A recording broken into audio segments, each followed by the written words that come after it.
Sejam bem-vindos ao episódio 60 do 433 Losango. 60 episódios, rapaziada. Estamos a caminho dos 100, que é um tirinho.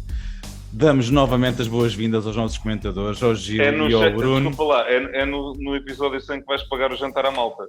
É provavelmente nesse dia que eu compro um menu ali no Mac. Rapaziada, Já serve. Vamos dar também as boas-vindas, como é óbvio, a quem nos ouve, e vamos dar já andamento ao nosso podcast. Este fim de semana jogou-se um jogo muito especial no mundo do futebol. Vamos até a Espanha, concretamente até Camp Nou, onde o Barcelona e o Real Madrid se defrontaram no El Clásico, e onde o Real Madrid trouxe a quarta vitória consecutiva nos jogos entre estas duas equipas. Com a vitória por 2-1, Ancelotti vê os seus pupilos a um ponto da liderança, com menos um jogo, ao passo que o Barcelona se vê na nona posição a 6 pontos, também nenhum atentado, mas também vê outra coisa, que é o seu treinador mais perto da porta de saída. Contas feitas ao jogo, temos estatísticas muito equilibradas, e Bruno, uma vez que vocês estão a comentar, eu vou-te dar aqui uns números muito curiosos. Posse de bola, 52-48 para o Barça. Remates, 12-10 para o Barça. Cantos, 7-4 para o Barça. Grandes oportunidades, 3-2 para o Real. Contra-ataques, 5-0 para o Real. Remates dentro da grande área, exatamente igual, 9. Os passes, aqui um grande equilíbrio, 458 para o Barcelona, 453 para o Real Madrid. Cruzamentos, aqui a estatística que mais me impressionou, porque o Barcelona cruzou para a área 34 vezes, ao passo que o Real Madrid cruzou 6 vezes durante o jogo. Finalmente, os alívios, o Barcelona aliviou a bola 7 vezes a sua área e o Real Madrid 13. Portanto, são estatísticas assim um bocado esquisitas para aquilo que foi o resultado final, a meu ver, porque houve ali um grande equilíbrio, mas com tanto cruzamento, admira-se que nada tenha resultado. O maior alívio ainda foi o Koeman quando saiu da garagem do estádio. Os pontos positivos para o Real Madrid foram o quê? A confirmação de que os cenários negros que eu pintei a semana passada não passam de meras ilusões. No que respeita ao Barcelona, além do gol de Agüero, aproxima-se, novamente gosto de referir isto, a saída de Koeman. Nada de especial, nada de destaque, sinceramente, sobre o jogo do Barça. Ambas as formações já foram aqui amplamente debatidas, calculizadas e criticadas pela minha pessoa, e quase nada poderei já acrescentar àquilo que tenho dito até agora. O jogo em si não foi nada de mau, mas na minha opinião não decorreu numa altura-chave da época, o que acaba por lhe retirar alguma, não muita, mas retira-lhe alguma importância no fundo. Um clássico é sempre um clássico, é certo, mas ainda é muito cedo para que se sintam muitos efeitos além daqueles que foram descritos anteriormente. Ou será que me está aqui a escapar qualquer coisa? Bruno, como disse há bocadinho, honras de comentário inicial ou editorial são tuas. O gol da Alaba, fantástico, estávamos hoje a falar um com o outro quando o gol ocorreu. Eu estou a ler mal esta análise ao clássico de espanhol ou já estou a ver bem a coisa? Boa noite a todos, em primeiro lugar. Isto foi o jogo que teve, por um lado, a confirmação que o Ancelotti soube espicaçar quem tinha que espicaçar naquele plantel. O Vinícius Júnior acho que aquela defesa do Barça ainda anda ali com o Mingueza ainda há de andar a ter pesadelos e acorda com suores frios cada vez fecha os olhos deve ver o Vini, o Eric Garcia de aspas, e por aí fora. E depois o outro rapazinho do outro lado, o Rodrigo, também não fez por menos. Portanto, até o Jordi Alba também naquela idade já é um atentado ter que andar a correr atrás do Rodrigo. Do cachorro.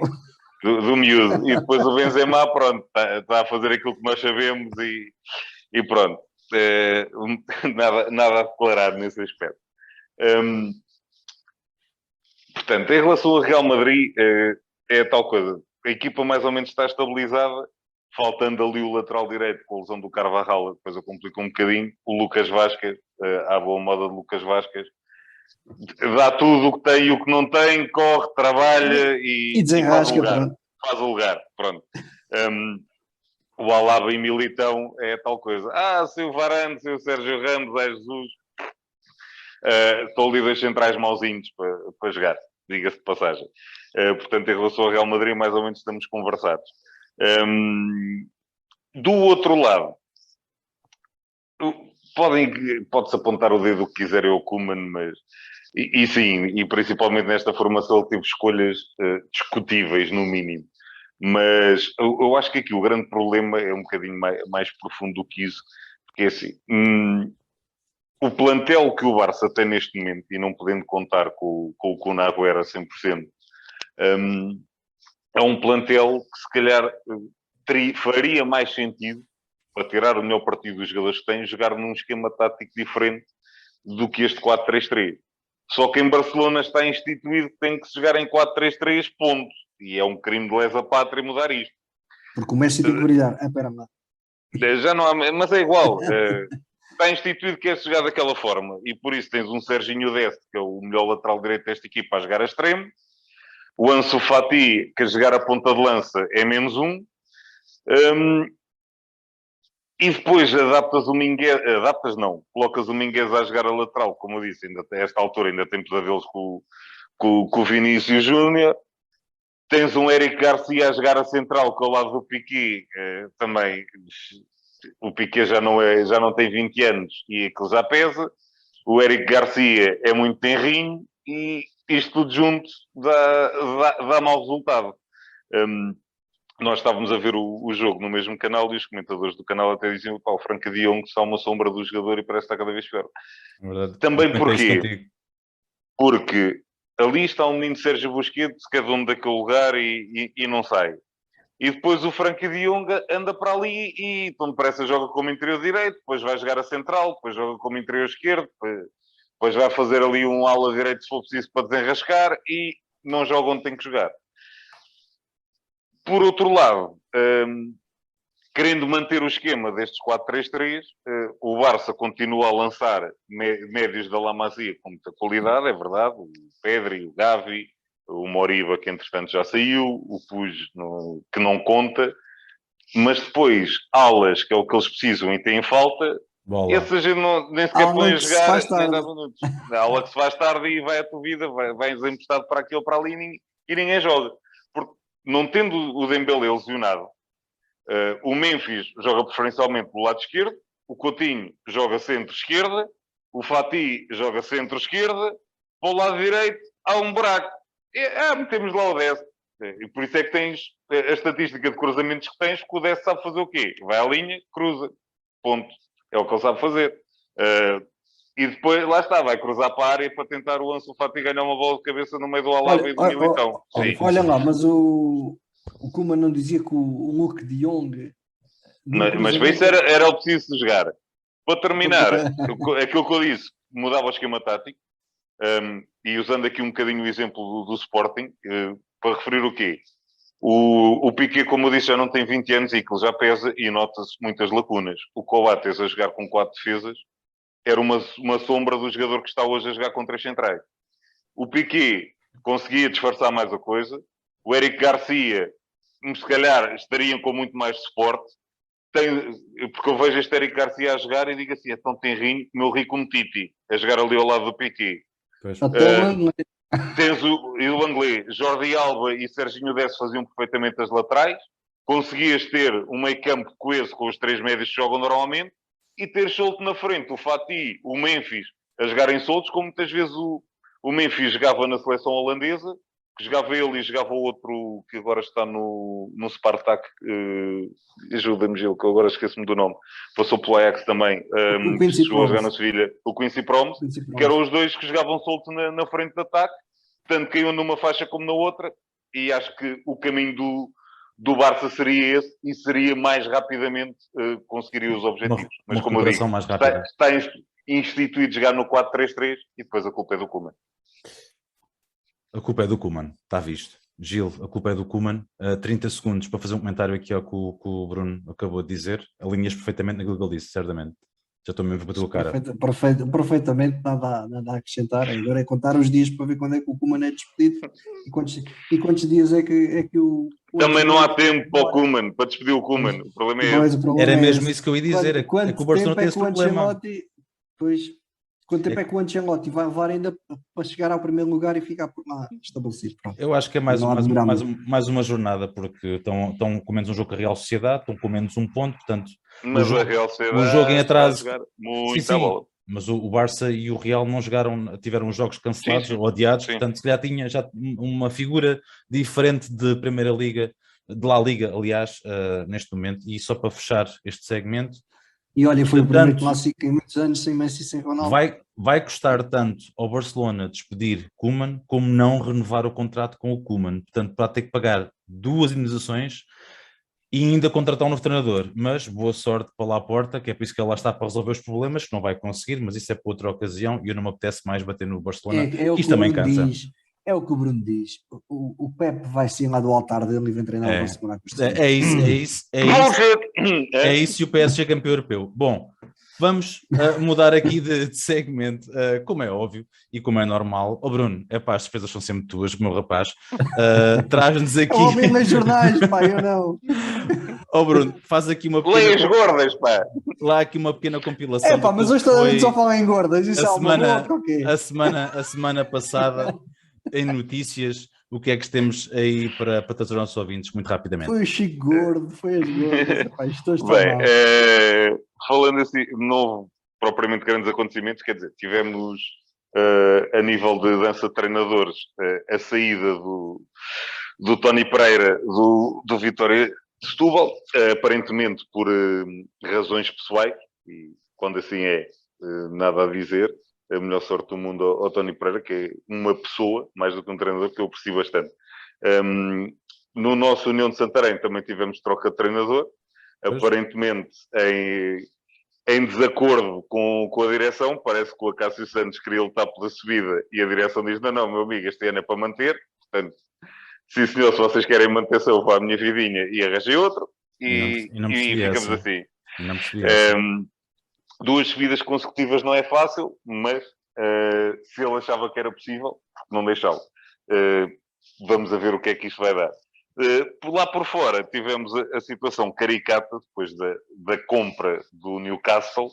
No jogo do Crystal Palace, os adeptos mostraram uma tarja fofinha a caracterizar a situação, a satirizar a situação. E depois foi caso de polícia e, como pelos vistos toda a gente gosta muito do facto dos árabes terem comprado mais um clube, a polícia, não, isto não se passa nada, está tudo bem, que ele não teve nada de ofensivo e está apenas, siga a banda que não se passou nada e ninguém é castigado. Tudo firme. Por continuar a falar em petrodólar, o show David Beckham, apesar de já aposentado, ainda lhe rende assim uns trocos e só para dar a cara pelo Mundial do Qatar, 17,7 milhões anuais durante 10 anos. Só assim? Como o rapaz estava com problemas financeiros... Quem pode, não é para quem quer. Como ele estava com problemas financeiros, isto é uma lefada de ar fresco para o rapaz que andava ali a contar os trocos. Cada vez que tinha que atestar o depósito era uma complicação. Peraí, a Vitória já não ia às compras a Paris. Pá. Ele não veio atestar a Portugal, portanto não tem esse problema. Não há problema. Continuando lá por fora, falámos no nosso segmento das competições europeias, aquele cabaz que o Mourinho levou e que depois já veio dizer, meus amigos, a culpa foi minha porque eu pus a jogar jogadores mais fracos que a equipa do Bodo Glimt. Isto é um recadinho jeitoso para os jogadores que entraram em campo. E o que é certo é que desde ali houve 4 jogadores pelo menos que passaram a ter o lugar cativo na bancada, o que se calhar quer dizer alguma coisinha também. Já o Gil dizia no segmento, foi mesmo um recadinho bem mandado.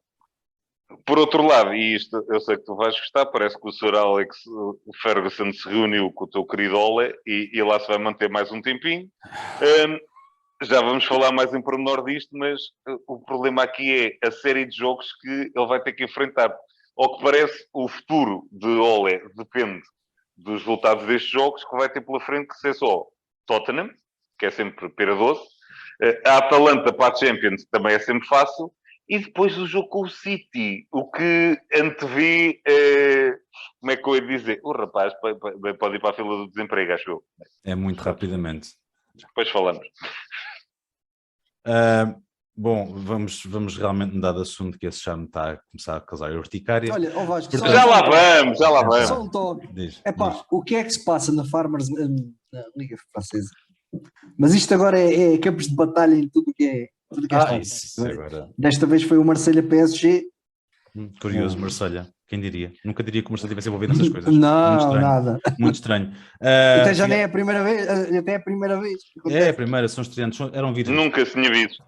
Rapaziada, notícias dadas, isto hoje está aqui muito rasgadinho, nota-se claramente que hoje a malta está animada para fazer o podcast, ainda bem que é assim é que isto mete piada. Está tudo à espera do momento da noite. Está tudo à espera do segmento que eu cá sei, mas nós somos uns cavalheiros e como tal vamos dar o palco às nossas caríssimas colaboradoras, amigas, parceiras no nosso podcast do portal do Futebol Feminino em Portugal. Elas também enviaram o seu segmento. Deixamos aqui então o espaço para elas trazerem as novidades relativamente à Seleção Nacional Feminina. Vamos ficar com o segmento do portal do Futebol Feminino. Boa noite a todos e sejam bem-vindos a mais uma semana sobre o que se passa no mundo do futebol feminino, e começamos por dizer que este fim de semana a nossa Liga BPI estará de regresso com grandes jogos e muitas emoções. Mas para hoje trazemos todas as informações sobre a nossa seleção, é verdade.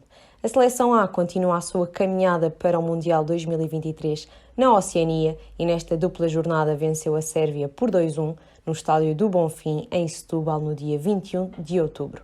Os golos das comandadas de Francisco Neto foram apontados por Ana Borges, perto da meia hora de jogo. Antes de irem para o intervalo, as sérvias empataram. Portugal veio dos balneários decidido a conquistar os 3 pontos e aos 52 minutos de grande penalidade, Dolores Silva rematou para o 2-1 e fechou as contas do encontro. Até ao fim foram as guarda-redes de ambas as seleções que brilharam dentro dos postos. Com este resultado, Portugal tem agora 7 pontos, guardando a segunda posição do Grupo H, onde a Alemanha lidera com 9. Para a história do encontro fica ainda a distinção às jogadoras Carol Costa, Dolores Silva e Ana Borges pelas suas 125 internacionalizações na seleção A. Sobre a nossa seleção nacional B, a mesma anda em treinos e, num duelo ibérico no centro de estágios de Melgaço, no dia 25 de outubro, perderam por 6-0. O resultado mostra bem a diferença das duas seleções no ranking, apesar de Portugal ter mostrado bons pormenores. No fim, e em declarações ao site da Federação Portuguesa de Futebol, o selecionador Carlos Chacadura disse que este é um projeto que passa por crescer na adversidade e disse também que temos de continuar a trabalhar e a acreditar de forma a podermos crescer. Em breve teremos mais 2 jogos que terão um nível de dificuldade semelhante a este, mas é mesmo assim. Também no dia 25 a Seleção Nacional Sub-19 entrou em campo com a ambição de vencer e continuar na Liga A de qualificação para o Euro 2022. Entrou forte e saiu vitoriosa. A equipa comandada por José Paisana venceu a Eslováquia por 4-2. Os golos foram apontados por Maria Lagoa, de grande penalidade, e Maria Negrão, perto da meia hora de jogo e também da marca dos 11 metros, não falhou.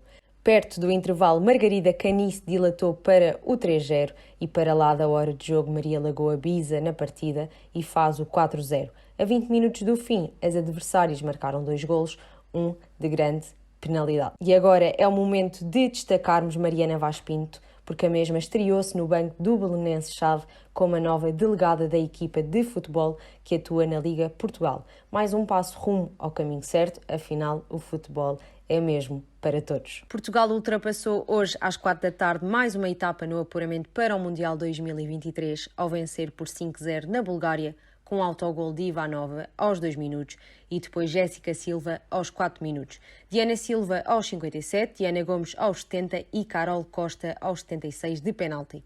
Foi sem dúvida uma dupla jornada com sucesso e Portugal mostrou uma superioridade perante a equipa da Bulgária. A seleção feminina continua assim, no segundo lugar do Grupo H, com 10 pontos. E assim fechamos mais uma vez a nossa rúbrica. Para a semana voltamos com mais novidades sobre este mundo do futebol feminino.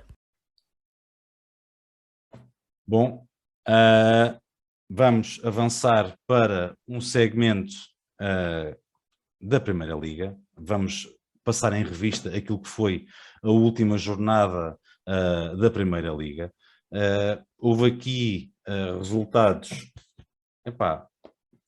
O Estoril está a partir a loiça. O Guimarães vence a equipa que não vai meter nada a ninguém, o Marítimo neste caso. O Porto vence o Tondela fora. Sporting vence o Moreirense. Benfica vai vencer fora o Vizela. Gilberto, os três grandes repetem uma sequência de vitórias na mesma jornada. Vamos começar, se calhar, pelo Sporting, com o Moreirense. Era um jogo que não era difícil, não era fácil, desculpa, apesar de ser em casa. O que é que Amorim trouxe para este jogo contra os de Moreira de Cónegos? Trouxe a equipa moralizada por uma vitória na Champions, que dá sempre jeito. Trouxe um Paulinho que continua com pólvora seca, ao contrário do que tinha feito na Champions, que fez um grande gol. 3 remates. Trouxe. Baliza aberta. Bem, ele falha uma que na segunda parte queda para dar aos Chevas. Mas a atitude dos adeptos foi bonita. Não, este ao menos mandou a rasteira. Se o Brian Ruiz tivesse mandado assim rasteira no tinha sido campeões. É só para dizer que os adeptos do Sporting já começam a estar habituados. Estamos um Mas bocadinho. assim, os adeptos do Sporting estiveram bem, porque há 2 ou 3 anos atrás, no momento da substituição, aquilo tinha sido mau. Bonito, tinha sido bonito. E ali também há dedo do Amorim. Os adeptos gostam da forma como o Amorim está a levar a equipa e acho que não ir um bocado na onda. Epá, o gajo está a fazer as coisas bem, deixa. Vamos fazer o mesmo. Pronto, e o Sporting ganha mais uma vez com o patrão de Coates a ser decisivo, num lance de bola parada, com a assistência do Sarabia. O Moreirense, que eu me recordo, teve uma oportunidade de gol aos 3 minutos, que tem uma parada brutal do Adam, o remate do Rafael, do ponta-lança do... Diz lá, Bruno. Em relação ao gol do Sporting, e sem tirar, obviamente, nenhum mérito, o engraçado daquilo é que toda a gente sabe que o canto é batido para o Coates. Toda a gente sabe que o Coates está ao segundo posto, mas ninguém consegue parar aquele canto. É uma coisa impressionante. Que já é para aí se calhar o décimo gol que ele marca assim. Aparece sempre ao segundo posto, a bola é sempre para o Coates, mas ninguém consegue parar aquele canto. É fantástico. E que eu digo isto, lá está. Não é tirar mérito nenhum. É sinal que toda a gente sabe que aquilo acontece, mas ninguém consegue parar de maneira nenhuma. Não há antídoto. Exatamente. Bruno, eu vou-te comentar isso ao seguinte. Isto é só para dar mérito. Quando jogava o Michael Jordan nos Bulls, a gente sabia qual é que era a jogada que iam fazer e também ninguém os parava.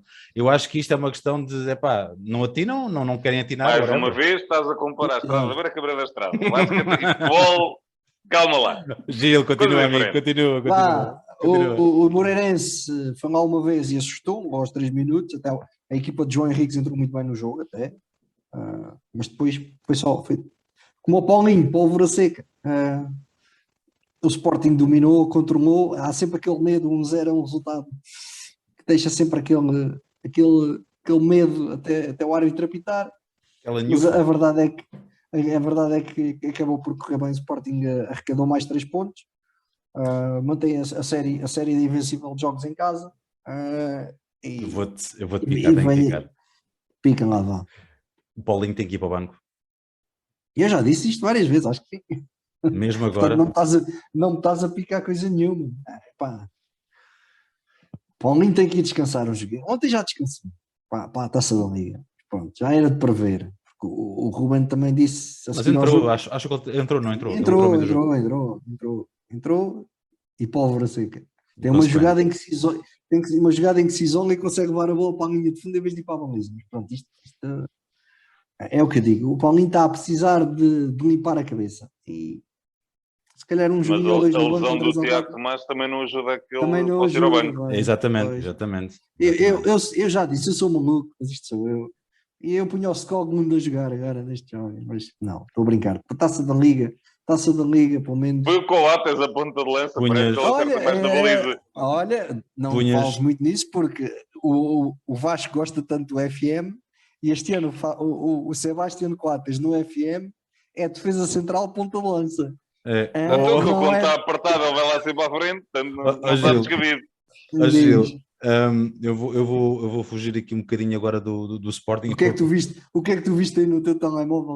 Vi que o Bayern Munique está a levar 3 do Borussia Mönchengladbach. Eu não consigo dizer aquele nome em condições, mas está a levar 3-0. Borussia Mönchengladbach. Isso, 3-0. Para o campeonato, para a taça. Ou para o campeonato? Para mim é perfeitamente diferente. O que é feito a levar 3-0. Não estou habituado. Antes de dar a palavra ao Bruno, eu vou-te pedir que comentes aqui mais 3, 4 jogos aqui, mais assim, Vamos começar com a ordem cronológica. O Guimarães Marítimo, 2-1. Nada que me admire. O Guimarães com o Pepa, nada que me admire. E ainda por cima é este Marítimo, que lá está, é o Marítimo e abençado, não fazem quase coisa de ninguém. Vamos ver se o Marítimo, com o novo presidente, se a coisa muda. Mas isto foi tremidinho, foi até a última. Está bem, mas o Marítimo já sabe como é que é. Já se percebe o que é que vai acontecer com o Marítimo. Famalicão vence o Santa Clara, que infelizmente não conseguiu a ganga que conseguiu ontem ao ganhar o Futebol Porto 3-1 para a Taça da Liga, perde em casa com o Famalicão 2-0. Famalicão em subida e Vieira a demonstrar porque é um dos melhores treinadores do nosso campeonato e com uma equipa jovem e com grandes talentos. Começou mal no campeonato, mas vai encarrilhando e provavelmente vai terminar na sexto, quinto, sexto, sétimo lugar. Famalicão, tranquilo. Finalmente, jogo de grande, Porto vence Tondela fora por 3-1. O Porto começou a perder, não teve um jogo fácil, um jogo que também fica marcado por alguns lances polémicos das duas áreas. Depois houve um fator de desequilíbrio quando não há Luís Dias a Taremi. Hat-trick do iraniano e a questão arrumada em 3 pontos para o Dragão, contra uma daquelas tem sido uma das melhores surpresas do campeonato. Vou só fechar a tua participação inicial no segmento da Primeira Liga. Passos Ferreira Aroca 0-0. Esperava-se mais desse passo. Este passo começou bem, começou a prometer muito na pré-temporada, mas a equipa tem vindo a decair. Vamos lá ver até onde é que isto nos leva. Agora o Aroca também está a ser uma das grandes surpresas deste campeonato, é uma equipa que também pratica um bom futebol. O Passos Ferreira, mesmo assim com menos um, ainda conseguiu sacar um ponto, sabemos que muitas vezes isso não é fácil mesmo jogando em casa. Acho que são duas equipas que poderiam ter feito mais e tinham qualidade para fazer mais. Quem expulsa é um dos melhores jogadores da equipa do Passos. Pesa mais um bocadinho também. Bruno, ainda bem que falaste, porque agora é a tua vez de falar. Eu vou-te passar a palavra, porque o jogo imediatamente a seguir foi este Vizela-Benfica. O Benfica passa a ganhar por 1-0 aos 98, se eu estou em erro, que a Rafa marcou. Foi o Rafa que marcou, não foi? O gol do foi, Benfica. Cruzamento do Pizzi. Pizzi e Rafa ao mesmo tempo, quem diria? Bruno. Nos últimos minutos, em situação de aperto, vale tudo. Meu caro, analisa o jogo, por favor.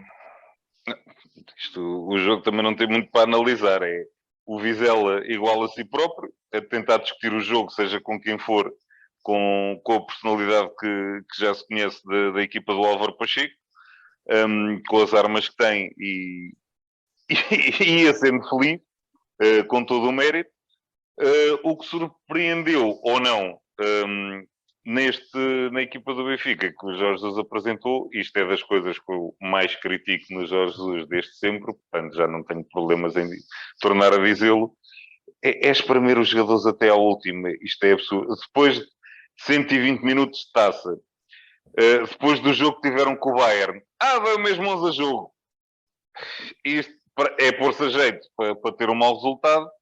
E isto não se paga agora, mas mais à frente depois vai chegar àquele ponto em que o João Mário não vai conseguir correr, em que o Rafa não vai conseguir correr, que os jogadores vão estar completamente esgotados. E depois o teu reverso, e isto, lá está, o Jorge Jesus tem sempre aquela coisa de não, tem de ter opções, tem de ter jogadores, tem de ter várias opções, para poder, mas depois jogam sempre os mesmos.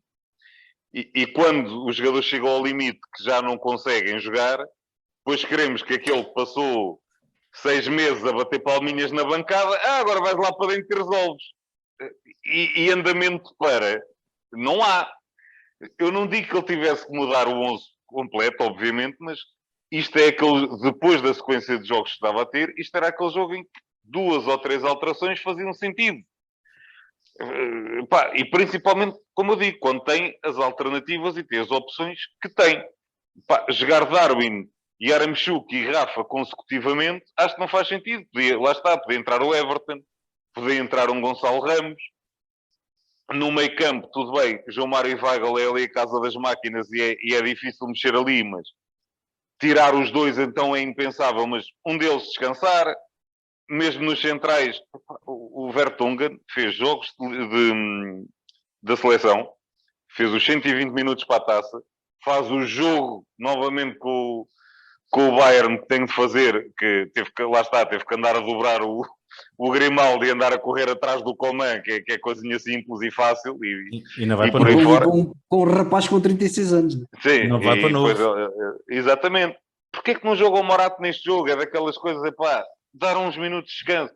Como eu costumo dizer, se um suplente do Benfica não serve para jogar um joguinho de campeonato, então não pode estar ali, não conta. Pois. Chapéu. Então, para isso, não pode fazer parte do plantel. Só se fazem parte do plantel. É estes jogos que é para dar minutos.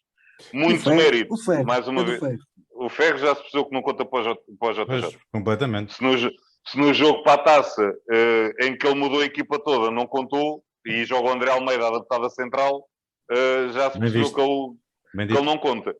Só queria, mais uma vez, elogiar a excelente prestação do Vizela e do Álvaro Pacheco e destes jogadores, porque malta esquece, eles fizeram 2 subidas consecutivas e bateram o pé e só não ganharam o jogo, porque não calhou ao Benfica. E tiveram muito bem Alvalade, logo início da temporada, jogaram muito bem Alvalade também. É uma equipa com personalidade e que joga um bom futebol. Nenhum. E também tinham lesões e tinham ausências. Portanto, e mais mérito tem. E aquela nota vem quase toda de lá de baixo. De lá de baixo. Sim. Bruno, logo a seguir tivemos um Portimonense a perder em casa com o Estoril Praia por 2-0. Comentário rápido também este jogo. Estoril, mais uma equipa que vem, entre aspas, lá de baixo, recém-promovidos, mais uma equipa que joga muito bom futebol e com muita personalidade, e além daquilo que eu já tinha referenciado aqui anteriormente, mais 2 jogadores que eu acho fantásticos. João Gamboa é um médio brutal ali na cobertura, e o André Franco, apesar de terem perdido o Crespo, este é outro que tem uns pezinhos e tem qualidade para muito mais. Muito mais. Gil Vicente perde em casa com o Braga, por 1-0. O Braga, lá está, a conseguir uma boa série de resultados, num campo nada fácil. Aqui destacava o gol de Vítor Oliveira, mais conhecido por Vitinha, produto da formação. Este mais um daqueles que andou a comer ali o pão que o diabo amassou, passou pelos escalões inferiores e lá por clubes que a malta nem sequer sabe que existem, quase. O Benfica ainda foi lá fazer testes, não ficou. O Braga aproveitou e mais um que eles lançam. E vamos fechar mais um futuro. Vamos fechar com o Boa Vista a empatar em casa também. A estreia do novo treinador da Bessade. Não se estreou da melhor forma. Fez um ponto, então? Fez um pontinho. Mas também levou ali um amasso que lá está, o Boa Vista estava naqueles dias que acertava em todo lado, menos na baliza, e quando ia a baliza o guarda-redes se defendia. Foi um jogo daqueles, o Boa Vista merecia claramente a vitória, não conseguiu. Lá está, um pontinho na estreia de um treinador na Primeira Liga, que é sempre de saudade. Fechamos assim o nosso segmento da Primeira Liga, vamos fazer aqui um pequeno intervalo, voltamos já. Até já, rapaziada. Rapaziada, estamos de volta aqui com a segunda parte do nosso podcast. Vamos falar da Premier League, vamos falar de um descalabro, vamos falar de uma tristeza muito grande que está no meu coração e vamos dar aqui a palavra ao Bruno. Bruno, aquilo foi mal demais, pá, aquilo foi incrível. Para ti foi ótimo, quer dizer, tu fartaste a rir com aquilo que estava a acontecer em Old Trafford. Salah faz um jogo fabuloso, faz um hat-trick. Olha, eu só não me ri porque enganei-me e escolhi mal o meu captain no Fantasy e não pus o Salah. Olha. O Salah faz um hat-trick, fez um jogo fabuloso. O Liverpool no todo fez um jogo de muita superioridade face ao United. Bruno, aquilo foi mal demais para ser verdade, mas o Liverpool está num grande momento de forma também. Eu não esperava a vitória do United, mas não esperava que fosse assim por números tão abrasivos. Bem, vamos por partes. Primeiro, não fiquei assim tão feliz com a situação, que simpatizo também com o United, apesar de ser adepto do Liverpool e de gostar muito do Liverpool, simpatizo com o United. Está lá o nosso Cristiano, está lá o Bruno Fernandes, está o Diogo Dalot. Todos jogaram. E obviamente não custa-me também ver o United passar por uma situação daquelas, aqueles resultados assim, um bocadinho estranhos que aconteceram o ano passado, daquele atropelo também do Aston Villa ao Liverpool e por aí fora, pronto. São sempre aqueles resultados um bocadinho mais fora do comum e que também nunca é bom. Entrando e falando mais em concreto do jogo. Isto aqui, tentar explicar um bocadinho isso, não querendo pôr a foice em seara alheia, em relação ao Liverpool, lá está, é uma equipe e estão na forma que estão, não há grande coisa a dizer, principalmente o Mo Salah está impossível.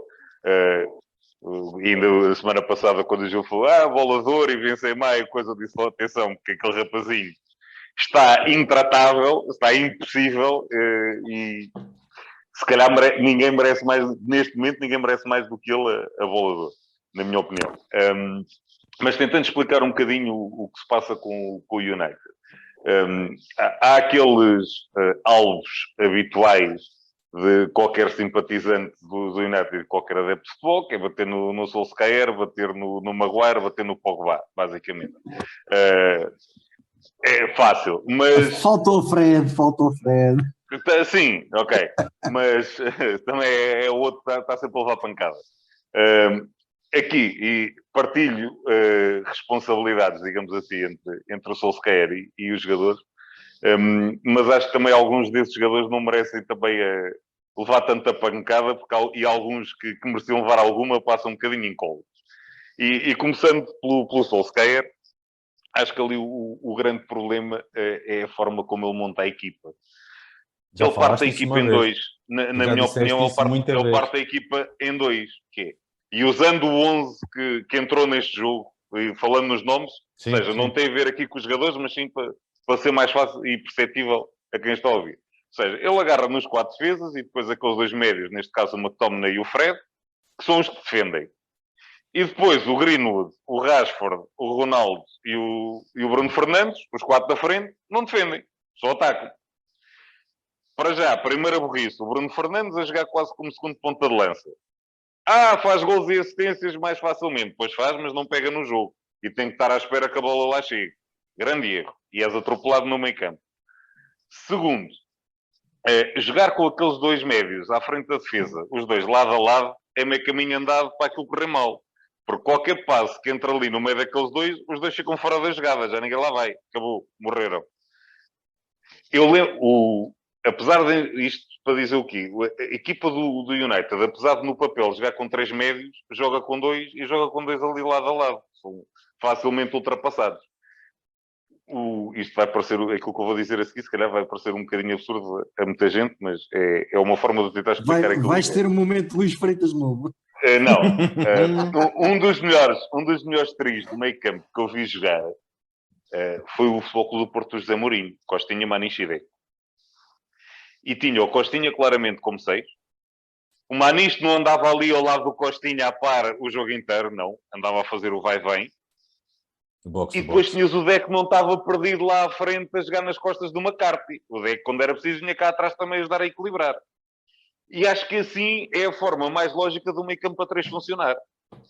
Isto, usando os mesmos jogadores que ele pôs em campo, facilmente o resultado seria, acho eu, na minha opinião, um bocadinho diferente se eu metesse, por exemplo, o McTominay à frente da defesa, como 6 declarado, e jogar depois o Bruno Fernandes um bocadinho mais recuado, e ter ali também o Fred a fazer aquela posição intermédia.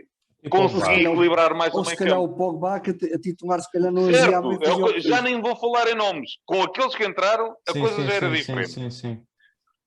Porquê?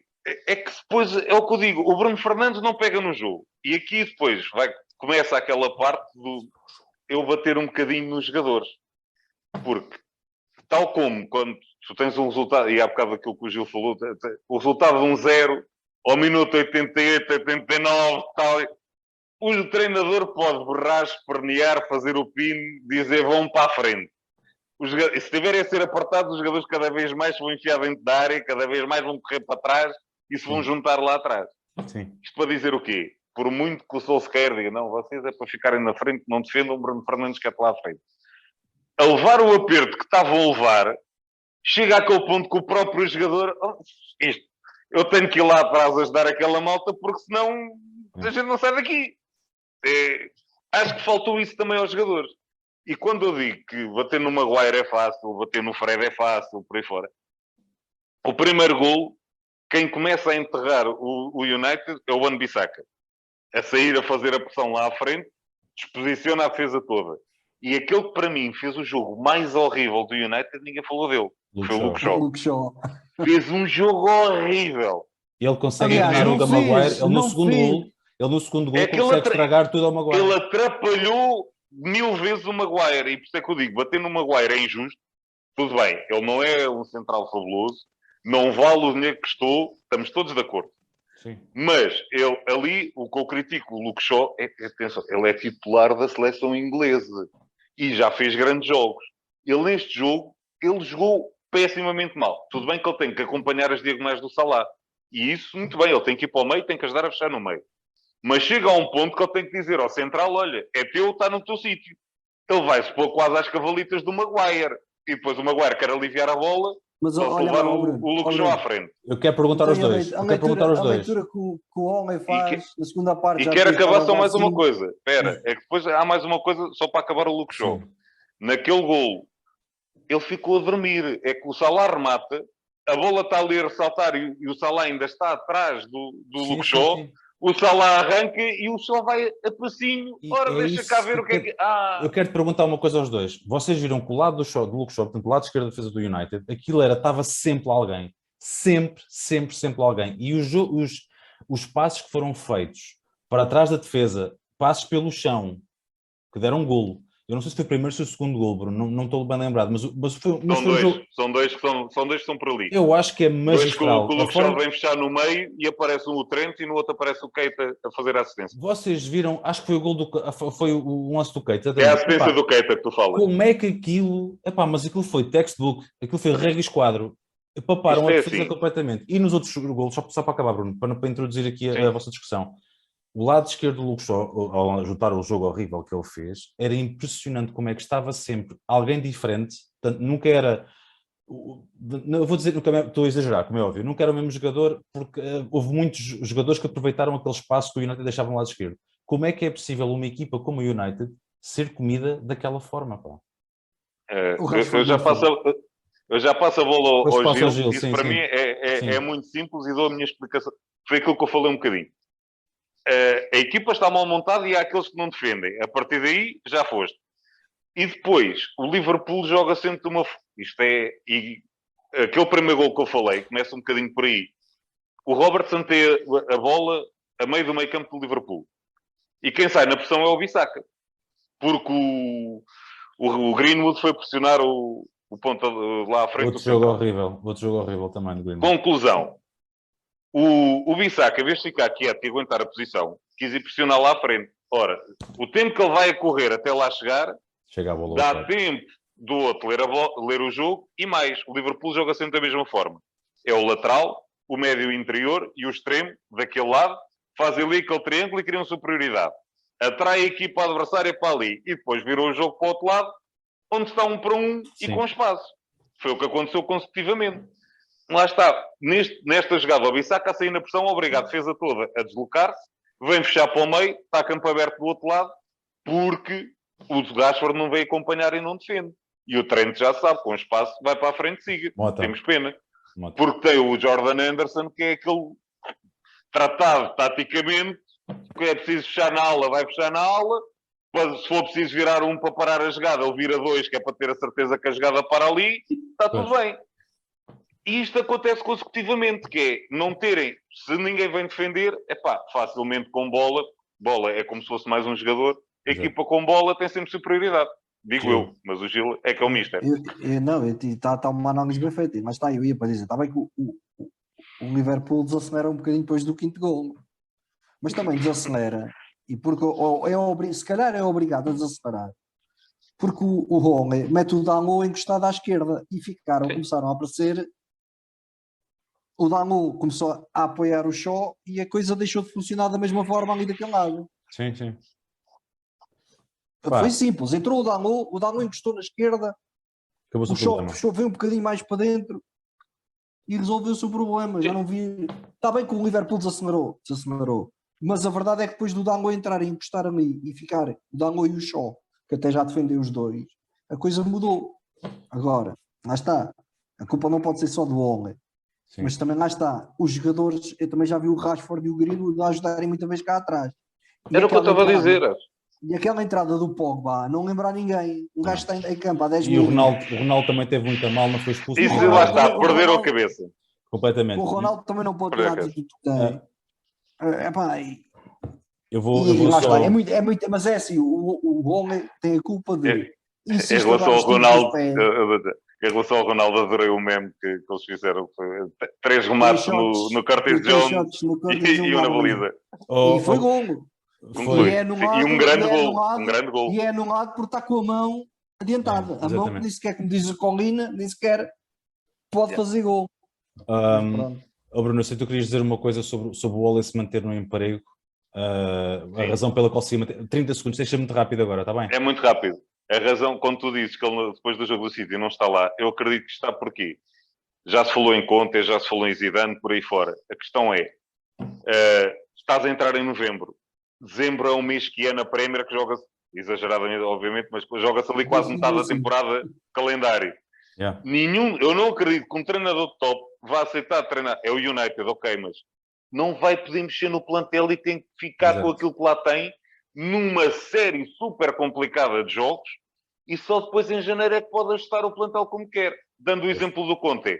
Um treinador que gosta de jogar com 3 centrais.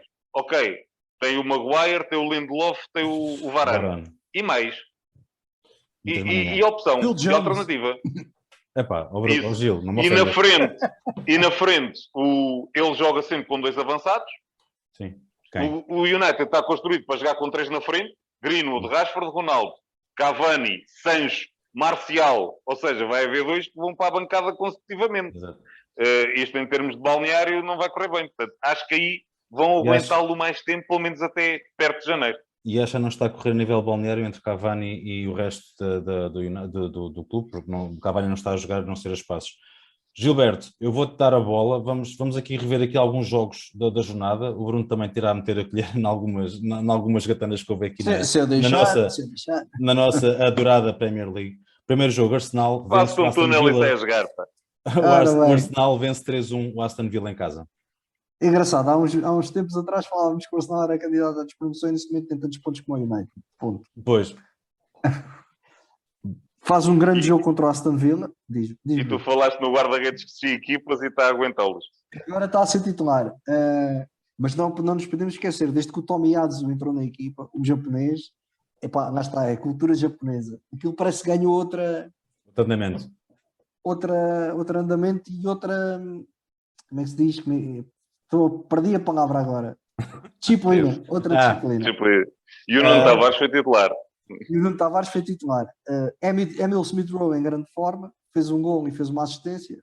Neste momento tem sido um fator desequilibrante na equipa do Arsenal, que com o Pierre Aubameyang em forma, é meio caminho andado para pontos.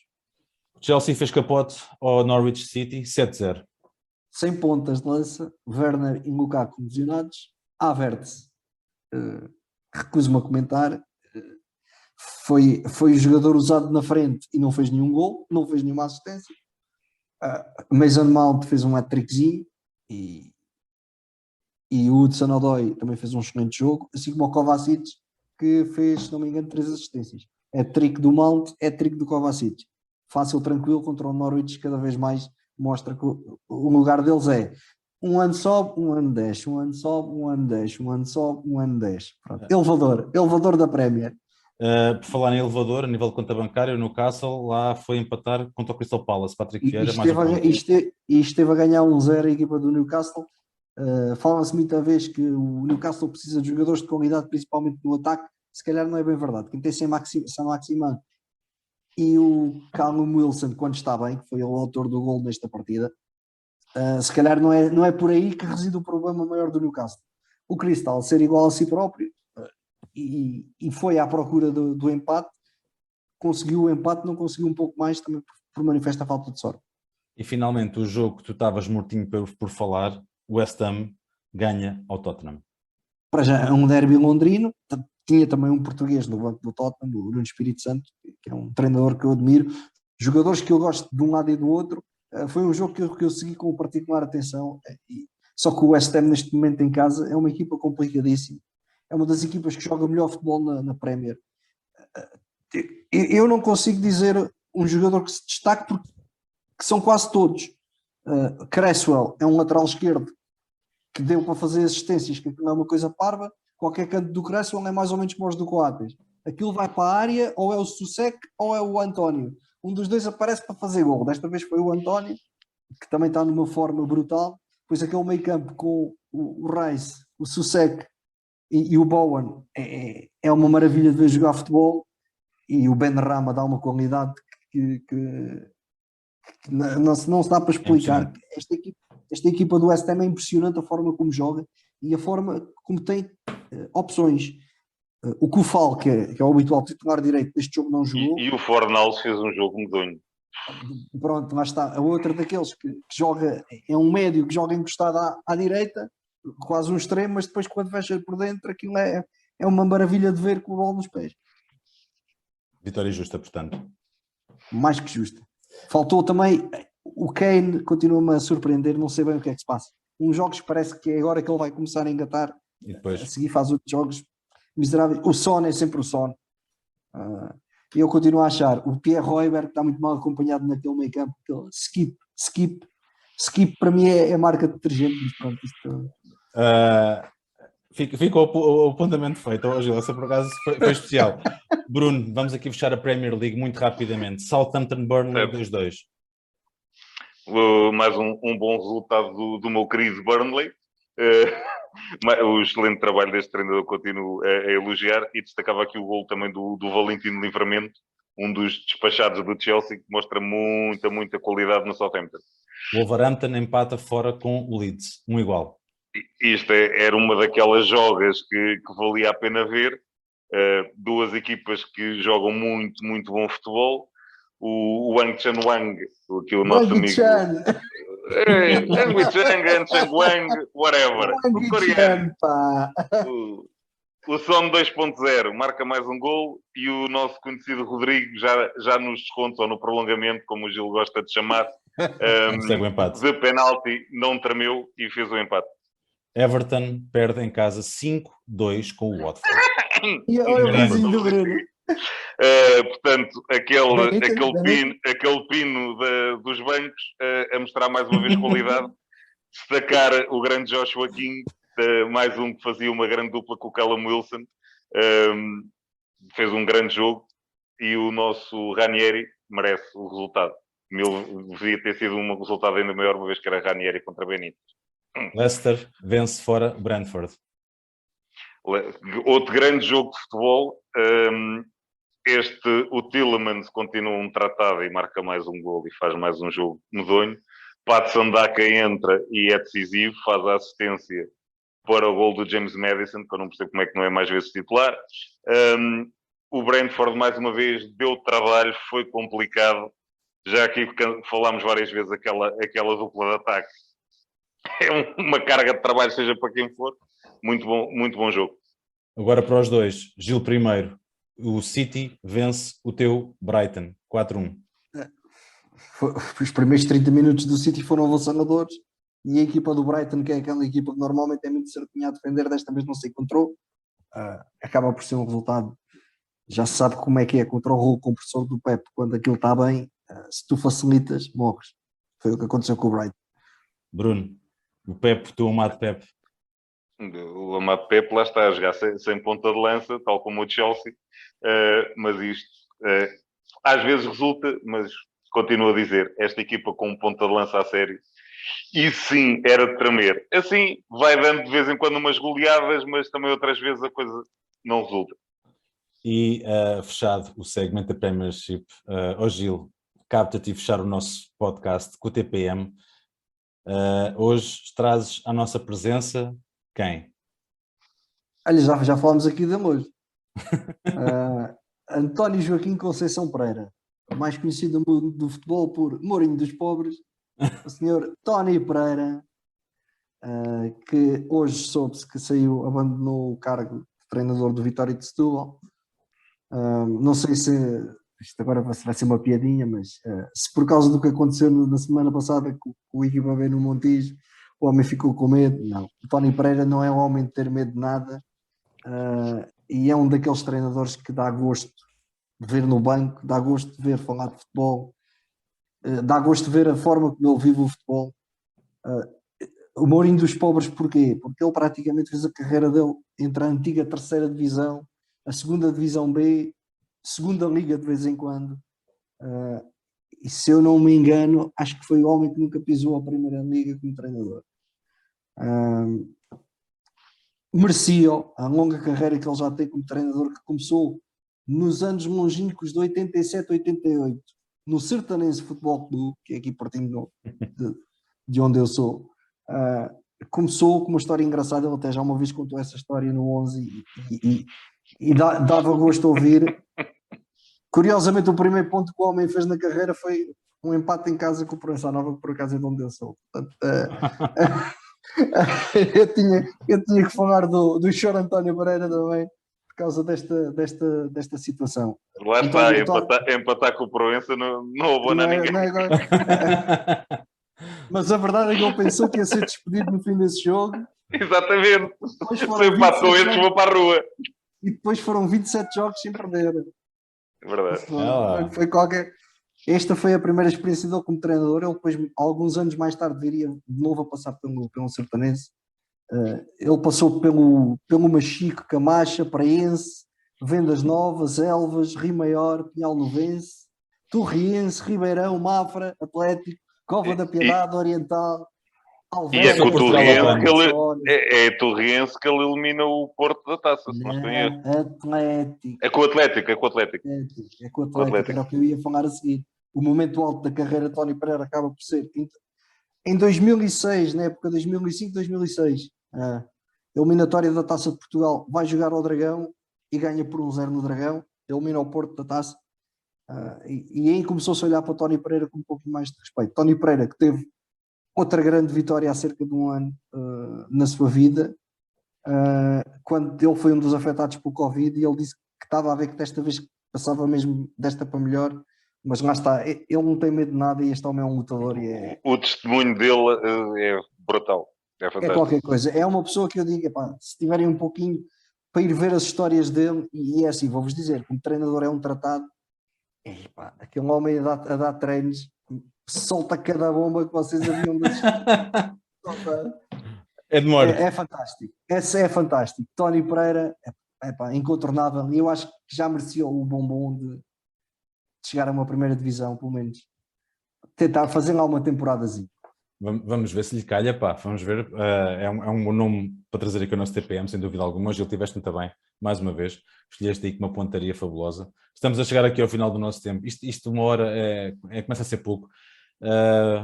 Rapaziada, uma hora servia para falarmos só da Premier. Só da Premier. Rapaziada, principalmente quando o Liverpool dá 5-0 ao United. Vos deixo aqui um abraço menos ao Bruno. Aos nossos ouvintes também deixo aqui um bem-aja. Rapaziada, Bruno, um passou bem para ti. Gil, um grande abraço, Até para a semana. Abraço, até à próxima e as minhas condolências ao Vasco. Ora essa, obrigadinha. Saúde. Até para a semana, rapaziada. Um grande abraço.